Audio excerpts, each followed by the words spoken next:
क्या डार्विन की थ्योरी सिर्फ एक थ्योरी है? बहुत सारे लोगों का मानना है कि डार्विन का एवोल्यूशन का सिद्धांत सिर्फ एक थ्योरी है, ना कि एक फैक्ट। लेकिन साइंस में थ्योरी का असल मतलब क्या होता है?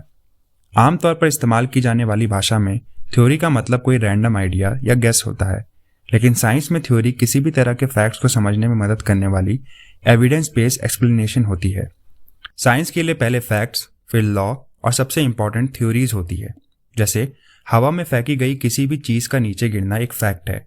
स्पेस में दो बॉडीज के बीच के इंटरेक्शन को समझाने वाला न्यूटन का ये फॉर्मूला एक लॉ, और ग्रेविटी के काम करने के पीछे के नियम को समझाने वाली एक्सप्लेनेशन एक थ्योरी है। इसी तरह स्पीशीज में चेंज होना एक फैक्ट है। कम से कम आज इससे कोई इनकार नहीं कर सकता। डार्विन की फिंचेस और डॉग्स की ब्रीड इसे समझने के लिए बेस्ट एग्जाम्पल्स हैं।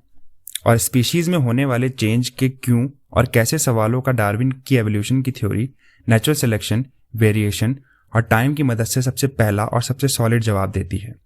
किसी रैंडम आइडिया की तरह ये सिर्फ एक थ्योरी नहीं है, बल्कि सबसे ज़्यादा टेस्टेड और अपडेटेड साइंटिफिक थ्योरी है। एवोल्यूशन के फैक्ट्स को समझने के लिए आज इससे बेहतर मॉडल हमारे पास नहीं है। तो हाँ, ये एक थ्योरी है, लेकिन यही इसे सबसे पावरफुल बनाती है।